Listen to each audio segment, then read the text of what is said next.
ಮಾಜಿ ಸಚಿವ ಬಿಜೆಪಿ ನಾಯಕ ರಾಮದಾಸ್ ಅವರು ಚುನಾವಣಾ ರಾಜಕೀಯಕ್ಕೆ ನಿವೃತ್ತಿ ಘೋಷಣೆ ಮಾಡಿದ್ದಾರೆ.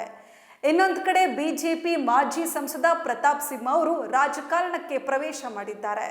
ಖಾಸಗಿ ಕಾರ್ಯಕ್ರಮವೊಂದರಲ್ಲಿ ಈ ಬಗ್ಗೆ ಮಾತನಾಡಿದ್ದಾರೆ. ಮುಂದೆ ಯಾವ ಕ್ಷೇತ್ರದಲ್ಲಿ ಚುನಾವಣೆ ಎದುರಿಸಬಹುದು ಬನ್ನಿ ನೋಡೋಣ. ಪತ್ರಕರ್ತರಾಗಿದ್ದ ಪ್ರತಾಪ್ ಸಿಂಹ ಮೊದಲ ಹೆಜ್ಜೆಯಲ್ಲೇ ಸಂಸದರಾಗಿ ರಾಜಕೀಯ ಪ್ರವೇಶ ಮಾಡಿದ್ದು 2 ಬಾರಿ ಮೈಸೂರು ಕೊಡಗು ಸಂಸದರಾಗಿದ್ದಾರೆ. ಆದರೆ ಪ್ರತಾಪ್ ಸಿಂಹಗೆ 2024 ಲೋಕಸಭಾ ಟಿಕೆಟ್ ಕೈ ತಪ್ಪಿತ್ತು. ಇದರೊಂದಿಗೆ ಹ್ಯಾಟ್ರಿಕ್ ಕನಸು ನುಚ್ಚು ನೂರಾಗಿತ್ತು. ಆದರೆ ಇದೀಗ ಪ್ರತಾಪ್ ಸಿಂಹ ರಾಷ್ಟ್ರ ರಾಜಕಾರಣ ಬಿಟ್ಟು ರಾಜ್ಯ ರಾಜಕಾರಣದತ್ತ ಹೆಜ್ಜೆ ಇಟ್ಟಿದ್ದಾರೆ. ಹೌದು, ಮೈಸೂರಿನಲ್ಲಿ ನಡೆದ ಕಾರ್ಯಕ್ರಮವೊಂದರಲ್ಲಿ ಮಾತನಾಡಿರುವ ಅವರು ರಾಜ್ಯ ರಾಜಕಾರಣಕ್ಕೆ ಪ್ರವೇಶ ಮಾಡುವ ಸುಳಿವು ನೀಡಿದ್ದಾರೆ. ಅಲ್ಲದೆ ತಮಗೆ ಯಾವ ಕ್ಷೇತ್ರದಿಂದ ಸ್ಪರ್ಧಿಸುವ ಒಲವಿದೆ ಎಂಬ ಕುರಿತು ಸಹ ಮಾಹಿತಿ ಬಿಚ್ಚಿಟ್ಟಿದ್ದಾರೆ. ಈ ಮೂಲಕ ಅವರ ಮುಂದಿನ ರಾಜಕೀಯ ಹಾದಿ ಕುರಿತು ಇದ್ದ ಕುತೂಹಲಕ್ಕೆ ತೆರೆ ಬಿದ್ದಿದೆ. ಪ್ರತಾಪ್ ಸಿಂಹ ಸ್ನೇಹ ಬಳಗದ ವತಿಯಿಂದ ಚಾಮರಾಜ ವಿಧಾನಸಭಾ ಕ್ಷೇತ್ರದಲ್ಲಿ ಏರ್ಪಡಿಸಿದ್ದ ಕಾರ್ಯಕ್ರಮದಲ್ಲಿ ಭಾಗವಹಿಸಿದ ಪ್ರತಾಪ್ ಸಿಂಹ ಅವರು ಸ್ನೇಹ ಬಳಗದ 2026ನೇ ವರ್ಷದ ಕ್ಯಾಲೆಂಡರ್ ಬಿಡುಗಡೆ ಮಾಡಿದ್ರು. ಈ ವೇಳೆ ಬಳ್ಳಾರಿ ಗಲಭೆ, ಕೋಗಿಲು ಒತ್ತುವರಿ ತೆರವು ಬಗ್ಗೆ ಮಾತನಾಡಿದ್ರು. ಅಲ್ಲದೆ ತಮ್ಮ ರಾಜಕೀಯದ ಮುಂದಿನ ನಡೆ ಬಗ್ಗೆ ಸಹ ಮಹತ್ವದ ಸುಳಿವು ಕೊಟ್ಟಿದ್ದಾರೆ.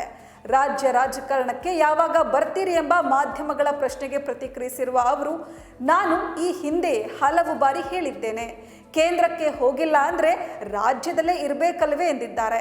ಈ ಮೂಲಕ ಕರ್ನಾಟಕ ರಾಜಕೀಯ ಎಂಟ್ರಿ ಬಗ್ಗೆ ತಿಳಿಸಿದ್ದಾರೆ. ಇನ್ನ ಚಾಮರಾಜ ವಿಧಾನಸಭಾ ಕ್ಷೇತ್ರವನ್ನೇ ಯಾಕೆ ಆಯ್ಕೆ ಮಾಡಿಕೊಂಡಿದ್ದೀರಿ ಅಂತ ಮಾಧ್ಯಮದವರು ಕೇಳಿದ ಪ್ರಶ್ನೆಗೆ ಉತ್ತರಿಸಿದ ಪ್ರತಾಪ್ ಸಿಂಹ, ಚಾಮರಾಜ ಕ್ಷೇತ್ರ ಹಣದ ಪಾಕೆಟ್ ಕೊಟ್ಟು ಗೆಲ್ಲುವ ಕ್ಷೇತ್ರ ಅಲ್ಲ. ಇಲ್ಲಿಯ ಮತದಾರರು ಕೆಲಸ ನೋಡಿ ಪ್ರೀತಿ ತೋರಿಸುವ ಜನ. ಒಕ್ಕಲಿಗ ಲೆಕ್ಕದಲ್ಲೇ ಈ ಕ್ಷೇತ್ರ ನೋಡ್ತಾ ಇಲ್ಲ. ಇಲ್ಲಿ ಎಲ್ಲಾ ರೀತಿಯ ವರ್ಗದ ಜನರಿದ್ದಾರೆ, ಪ್ರಜ್ಞಾವಂತ ಬುದ್ಧಿವಂತರಿದ್ದಾರೆ. ಹೀಗಾಗಿ ಸಹಜವಾಗಿ ನನ್ನ ಆಯ್ಕೆ ಆಗಿದೆ ಅಂತ ಹೇಳಿ ಸ್ಪಷ್ಟಪಡಿಸಿದ್ರು. ಇನ್ನು ಇಲ್ಲಿರುವ ನಮ್ಮ ಹಿತೈಷಿಗಳು ಎಲ್ಲರೂ ಚಾಮರಾಜ ಕ್ಷೇತ್ರದವರೇ ಆಗಿದ್ದಾರೆ. ಸದ್ಯ ಇಲ್ಲಿ ಕಾಂಗ್ರೆಸ್ ಶಾಸಕರಿದ್ದಾರೆ.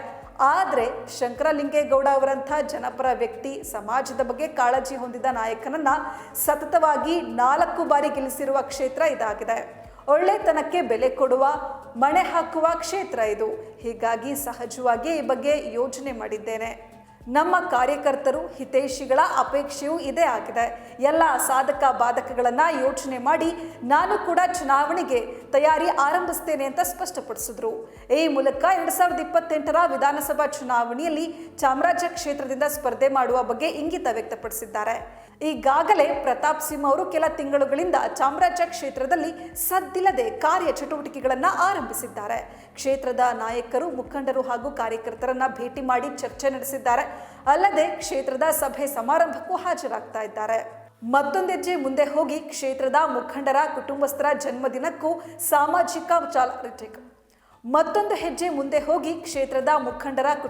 ಜನ್ಮದಿನಕ್ಕೂ ಸೋಷಿಯಲ್ ಮೀಡಿಯಾಗಳ ಮೂಲಕ ಶುಭಾಶಯ ಕೋರುವ ಮೂಲಕ ಗಮನ ಸೆಳೀತಾ ಇದ್ದಾರೆ.